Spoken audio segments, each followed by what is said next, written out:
संतोष देशमुख यांच्या खून प्रकरणानंतर ज्यावेळेस त्यांच्या हत्येचं दोषारोप पत्र कोर्टामध्ये सादर झालं, त्याच्यातून काही फोटोज बाहेर आले आणि काही व्हिडिओ देखील या आरोपींनी काही लोकांना पाठवल्याचं समोर आलं. हे फोटोज पाहिल्याच्या नंतर संपूर्ण महाराष्ट्र हळहळला. अक्षरशः प्रत्येक कुटुंबामध्ये माणसं भावनिक झाली, कारण फोटो अत्यंत निर्दयी आणि क्रूरतेचे होते. आपल्याला सगळ्यांना समजलं आहे की ज्यावेळेस संतोष देशमुख यांचा मारहाणीमध्ये जीव जात होता, त्यावेळेस पाणी मागितल्याच्या नंतर आरोपींनी त्याच्यामध्ये लघुशंका केली. असे सर्व फोटो पाहिल्याच्या नंतर महाराष्ट्रामध्ये संतापाची लाट उसळली आणि ही लाट मंत्रालयापर्यंत पोहोचली. धनंजय मुंडे यांचा राजीनामा झाला.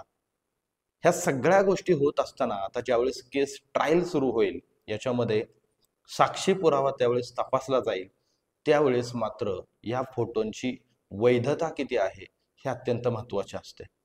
म्हणजे काय, आपण भावनिक आहोत, आपण भावनेच्या भरात म्हणू शकतो म्हणजे काय हे फोटो खोटे आहेत का, पण हे फोटो खरे आहेत का खोटे आहेत हे सिद्ध करण्यासाठी सुद्धा आणखीन एक प्रमाणपत्र जोडावं लागतं आणि ते प्रमाणपत्र भारतीयातल्या कायदा व्यवस्थेमधल्या पुरावा कायद्यानुसार ते प्रमाणपत्र जोडणं क्रमप्राप्त असतं. आता या चार्जशीटमध्ये देखील हे प्रमाणपत्र जोडलेलं आहे. नेमकं हे प्रमाणपत्र कशाचं आहे, त्या प्रमाणपत्राचा तिथं साक्षी पुरावा तपासताना किंवा न्याय मिळताना किती महत्व आहे आणि हे प्रमाणपत्र किती गरजेचं आहे, हेच आपण या सविस्तर व्हिडिओच्या माध्यमातून पाहणार आहोत. नमस्कार, मी आहे मच्छिंद्र टिंगरे आणि तुम्ही पाहताय क्राईम फॅक्ट्स. कोणत्याही गुन्ह्यामध्ये तपास करत असताना अलीकडच्या काळामध्ये ज्यावेळेस विज्ञान पुढे गेलं, त्यावेळेस इलेक्ट्रॉनिक्स उपकरणांच्या पुराव्यांचा वापर वाढू लागला आणि ज्यावेळेस ह्या इलेक्ट्रॉनिक्स उपकरणांचा वापर वाढू लागला, त्यावेळेस या उपकरणांमध्ये रेकॉर्ड झालेले किंवा तो पुरावा म्हणून ज्या गोष्टी वापरल्या जातात, मग त्याच्यामध्ये मोबाईलमधलं शूटिंग असू देत, CCTVचं शूटिंग असू देत, व्हिडिओ असू देत किंवा फोटोज असू द्यात किंवा मोबाईलमधलं चॅटिंग असू द्यात, ह्या सगळ्या गोष्टी अलीकडे पुरावा म्हणून वापरल्या जातात.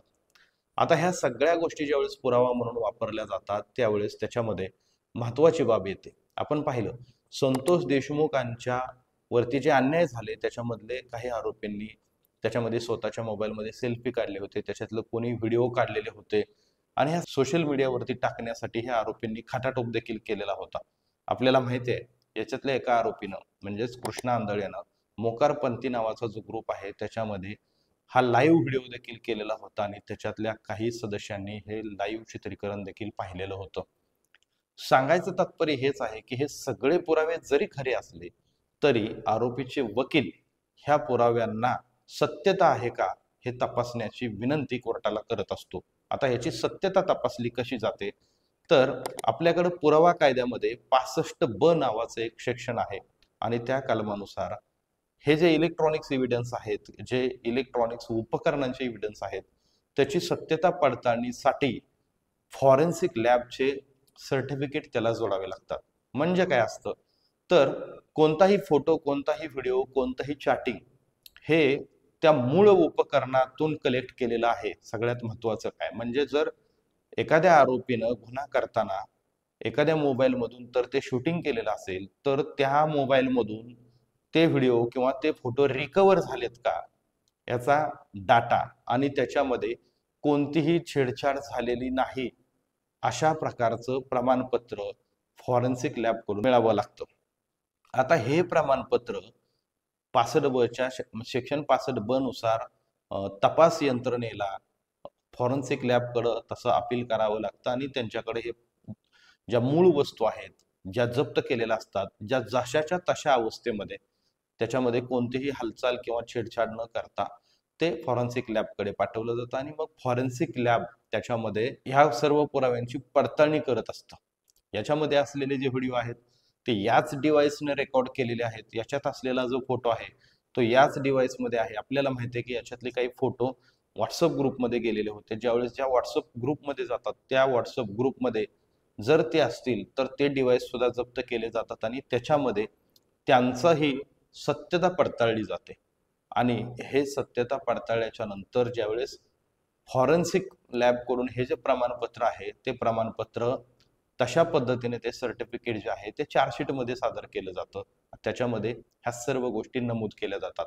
बरं, आता हे सगळ्यात महत्वाचं की जो मोबाईल आहे तो मोबाईल जर एखाद्या आरोपीचा असेल तर पुन्हा त्या मोबाईलच्या सर्व कागदपत्र, तो मोबाईल त्याच्या नावावरती आहे का, तो त्यांनी स्वतः खरेदी केलेला आहे का, जर तो दुसरा कोणाच्या नावावरती असेल तर ज्याच्या नावावरती आहे पुन्हा त्याचा जबाब जोडावा लागतो की माझ्या नावचा मोबाईल अमुक व्यक्ती वापरत होता. म्हणजे जोपर्यंत ह्या चेन कंप्लीट होत नाहीत, तपासाच्या चेन कंप्लीट होत नाहीत, तोपर्यंत जरी आपल्याला ठळकपणे वाटत असेल की हे पुरावे मिळालेले आहेत, हा व्हिडिओ मिळालेला आहे, हा फोटो मिळालेला आहे, तरी सुद्धा याच्या माग याची सत्यता पडताळणारे जे काही सर्टिफिकेट असतात, प्रमाणपत्र असतात आणि तपासातल्या मायक्रो गोष्टी ज्या असतात त्या अत्यंत महत्वाच्या असतात.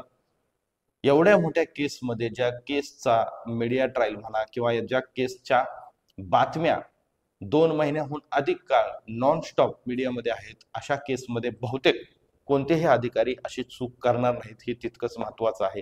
या केसमध्ये मोक्का लागलेला आहे, परंतु जे फोटो आहेत त्या फोटोवरून आरोपींची क्रूरता लक्षात येणार आहे.